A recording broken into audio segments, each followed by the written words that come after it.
بسم اللہ الرحمن الرحیم۔ السلام علیکم۔ آپ کو اپنے چینل عبید اللہ ماسٹر آفیشیل پر خوش آمدید کہتا ہوں۔ آپ کے لیے ایک نئی انفارمیٹیو ویڈیو کے ساتھ حاضر ہوں۔ جیسا کہ آپ جانتے ہیں کہ P S R P phase 2 میں ایک ٹیچنگ ایکسپیرینس سرٹیفکیٹ کی ڈیمانڈ کی گئی ہے کہ اگر آپ نے انڈیویجول یا گروپ کی صورت میں اپلائی کرنا ہے یا اپلائی کرنا چاہتے ہیں تو ٹیچنگ ایکسپیرینس سرٹیفکیٹ بنوانا ضروری ہے۔ بہت سارے لوگ جاننا چاہ رہے ہیں کہ ٹیچنگ ایکسپیرینس سرٹیفکیٹ کیسا ہونا چاہیے اور اس کو کیسے فل کرنا ہے، کیونکہ فیز 1 میں سینکڑوں درخواستیں صرف اس لیے ریجیکٹ کر دی گئی تھیں کہ ان کا ٹیچنگ ایکسپیرینس سرٹیفکیٹ ویلڈ نہیں تھا یا انہوں نے درست فارمیٹ کے مطابق نہیں بنوایا تھا۔ آج کی اس ویڈیو میں آپ کو اسی ٹیچنگ ایکسپیرینس سرٹیفکیٹ کے حوالے سے مکمل گائیڈ کرنے والا ہوں۔ اگر آپ کو میری ویڈیو پسند آئے تو لائک کیے بنا ہرگز نہ جائیے گا۔ پنجاب ایجوکیشن فاؤنڈیشن نے ٹیچنگ ایکسپیرینس سرٹیفکیٹ کا فارمیٹ جاری کر دیا ہے۔ آپ نے اسی فارمیٹ کے مطابق ٹیچنگ ایکسپیرینس سرٹیفکیٹ بنوانا ہے۔ اس کے بعد سب سے اہم مرحلہ آتا ہے کہ آپ نے اس ایکسپیرینس سرٹیفکیٹ کو فل کیسے کرنا ہے۔ تو آج کی اس ویڈیو میں آپ کو بتانے والا ہوں۔ آپ نے سب سے پہلے یہ والا جو ایکسپیرینس سرٹیفکیٹ ہے، یہ اسکول کا، جس اسکول میں آپ نے ٹیچنگ کی ہے اس اسکول کا جو لیٹر پیڈ ہوتا ہے اس کے اوپر اس کو پرنٹ کروا لینا ہے۔ پرنٹ کروانے سے پہلے آپ نے اس کے اوپر جو ہے ایڈیٹنگ کرنی ہے۔ ایڈیٹنگ کا مطلب ہے کہ کمپیوٹرائزڈ یہ چیزیں لکھنی ہے جو میں یہاں آپ کو بتانے والا ہوں۔ فار ایگزامپل سب سے پہلا جو باکس ہے وہ اس کا آ گیا ہے کہ جی نمبر، یعنی آپ کو جو یہ ایکسپیرینس لیٹر جاری کیا جا رہا ہے اس کا نمبر کیا ہے، وہ 0 1 2 3 4 کوئی بھی ہو سکتا ہے۔ تو میں ایگزامپل کے طور پر یہاں یہ لکھ دیتا ہوں کہ یہ نمبر 2 ہے، ٹھیک ہے جی۔ اس کو میں نمبر 2 جو ہے وہ ڈال دیتا ہوں اس کا، کہ یہ جو ہے مجھے جو جاری ہو رہا ہے اس کا ایکسپیرینس لیٹر نمبر 2 ہے، ممکن ہے کسی اور کو بھی ملا ہو۔ اس کے بعد ایشوئنس ڈیٹ لکھنی ہے کہ آپ کو یہ جو ایکسپیرینس سرٹیفکیٹ ہے یا ایکسپیرینس لیٹر ہے یہ کب جاری ہو رہا ہے۔ تو میں آج کی ڈیٹ کے مطابق اس کو لکھ دیتا ہوں کہ نومبر 6 2024، یعنی اس ڈیٹ کو یہ جاری ہو رہا ہے۔ تو میں یہاں پر جو ہے اس کو یہاں ٹائپ کر لیا ہے میں نے، ٹھیک ہے جی۔ یہاں پر جو ہے یہ ٹائپ ہو جائے گا، لکھا گیا ہے جی۔ سب سے پہلے آپ دیکھیں کہ یہ نمبر کون سا ہے، اس کو آپ ریفرنس نمبر بھی کہہ سکتے ہیں، اور اس کے بعد ایشوئنس ڈیٹ کے کس ڈیٹ کو یہ ٹیچنگ ایکسپیرینس سرٹیفکیٹ جاری ہو رہا ہے۔ اس کے بعد یہاں پر جو ہے نام لکھا جائے گا جس کو یہ ایکسپیرینس سرٹیفکیٹ جاری ہو رہا ہے۔ تو میں یہاں ایک فرضی سا نام لکھ دیتا ہوں، محمد علی جی۔ تو یہ آپ دیکھ سکتے ہیں یہاں پر محمد علی جو ہے وہ ٹائپ ہو گیا ہے۔ تو اس کی ولدیت سن آف، یا جیسا کہ آپ دیکھ رہے ہیں محمد علی کی وہاں ولدیت لکھ دیتے ہیں، مثال کے طور پر اس کی ولدیت محمد احمد لکھ دیتے ہیں جی۔ محمد احمد آ گیا جی۔ یہ لکھنے کے بعد آپ نے آ جانا ہے کہ یہاں پر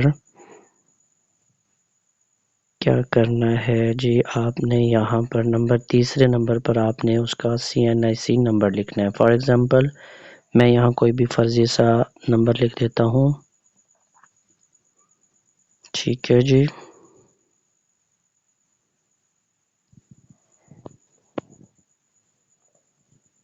ٹھیک ہے جی، یہاں پر میں نے ایک فرضی سا CNIC نمبر لکھ دیا ہے۔ آپ نے اپنا یہاں پر ID کارڈ نمبر لکھ دینا ہے۔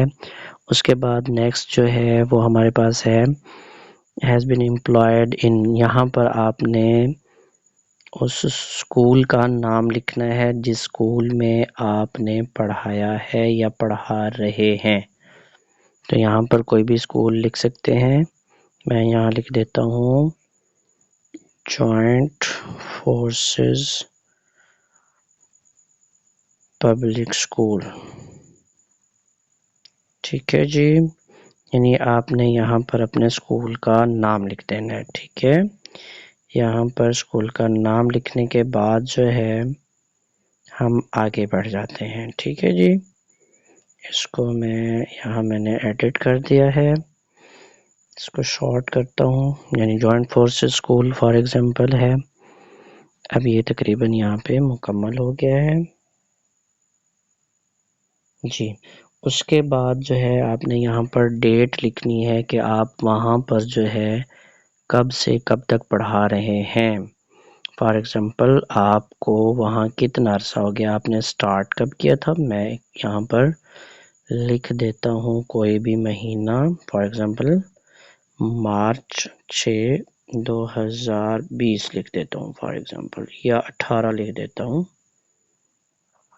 مارچ 6، 2018 سے میں نے سٹارٹ کیا، اور پھر میں ابھی بھی چونکہ وہاں پڑھا رہا ہوں فار ایگزامپل، یا جب تک وہاں پڑھایا ہے وہاں تک کے لیے مارچ یا کوئی بھی مہینہ، فار ایگزامپل میں لکھ دیتا ہوں اپریل 25، یا میں ایسے کرتا ہوں کہ میں ابھی بھی وہاں پڑھا رہا ہوں فار ایگزامپل، تو اب نومبر ہے تو نومبر 6، 2024، تو یہ میں نے جناب یہاں لکھ دیا۔ اس کے بعد یہاں پر آپ نے لکھنا ہے کہ ان دا کیپیسٹی آف، یعنی آپ کون سے عہدے پر کام کر رہے ہیں۔ فار ایگزامپل آپ ایڈمنسٹریٹر ہیں تو یہاں پر ایڈمنسٹریٹر لکھتے ہیں، اگر آپ وہاں پرنسپل رہے ہیں تو پرنسپل کا لکھ دیں، اگر آپ وہاں ٹیچر رہے ہیں تو یہاں پر آپ جو ہے ٹیچر لکھ دیجئے، جو بھی آپ کا وہاں عہدہ رہا ہے وہ آپ نے لکھ دینا ہے، ٹھیک ہے جی۔ آپ کا آدھا کام ہو گیا ہے، اب تھوڑا سا باقی ہے، اس کی طرف چلتے ہیں۔ نیچے جو ہے وہ یہ بھی ایک امپورٹنٹ پارٹ ہے اس کا، یہاں پر ہے نیم آف ایشوئنس اتھارٹی، یعنی جو بھی اتھارٹی آپ کو یہ ایکسپیرینس سرٹیفکیٹ جاری کر رہی ہے اس اتھارٹی کا نام کیا ہے۔ فار ایگزامپل وہ کوئی مس ہو سکتی ہے، میم ہو سکتی ہے، تو اس کا نام یہاں لکھ دینا ہے۔ فار ایگزامپل میں یہاں لکھ دیتا ہوں محمد، میں یہاں لکھ دیتا ہوں محمد عبداللہ، ٹھیک ہے جی۔ تو میں نے وہاں اس اسکول کے ہیڈ کا نام لکھ دیا ہے، آپ کی اگر میم ہے تو اس کا نام آ جائے گا۔ اس کے بعد ہے کہ ایشورنس اتھارٹی کا جو عہدہ ہے وہ کیا ہے، یعنی محمد عبداللہ وہاں کیا ہے اس اسکول میں، ٹھیک ہے جی۔ تو میں یہاں لکھ دیتا ہوں کہ وہ ایڈمنسٹریٹر ہیں، یا وہ پرنسپل ہیں، ہیڈ ماسٹر ہیں، کوئی بھی لفظ آپ لکھ سکتے ہیں۔ پرنسپل میں لکھ دیتا ہوں جی کہ وہ وہاں پر پرنسپل ہیں، ٹھیک ہے جی۔ اس کے بعد سگنیچر اینڈ سٹیمپ، یعنی ان کا آپ نے یہاں پر سگنیچر لے لینے ہیں اور ان کا سٹیمپ لگا لینی ہے۔ اس کے بعد کانٹیکٹ ڈیٹیلز ہیں، ٹھیک ہے جی، کہ آپ نے جو آپ کو یہ ایشو کرنے والے ہیں ٹیچنگ ایکسپیرینس سرٹیفکیٹ، ان کا آپ نے نمبر لکھ لینا ہے۔ میں فرضی سا یہاں اپنا نمبر لکھ دیتا ہوں جی، ٹھیک ہے جی۔ آپ نے جو ہے انہی پرنسپل صاحب یا مس صاحبہ یا میڈم صاحبہ کا نمبر لکھنا ہے، ٹھیک ہے جی۔ اس کے بعد آپ نے لکھنا ہے یہاں پر اسکول کا ایڈریس، کہ کہاں پر ہے اسکول۔ فار ایگزامپل میرے قریب جو ہے، یا جس کا میں بنوا رہا ہوں یا بنا رہا ہوں فرضی سا نام، وہ میں لکھ دیتا ہوں میانی روڈ، ڈسٹرکٹ اینڈ تحصیل ملتان، ٹھیک ہے جی۔ میانی روڈ، ڈسٹرکٹ اینڈ تحصیل ملتان، اور جس ڈیٹ کو یہ ایکسپیرینس سرٹیفکیٹ جاری ہو رہا ہے اس کی آپ نے یہاں پر ڈیٹ لکھ دی ہے۔ تو یہ جی مکمل فارمیٹ اور اس کا طریقہ کار میں نے آپ کو بتا دیا ہے۔ امید کرتا ہوں کہ آپ کو میری یہ ویڈیو بہت پسند آئے گی۔ ملیں گے اگلی ویڈیو میں، تب تک کے لیے مجھے دیجیے اجازت، اللہ حافظ۔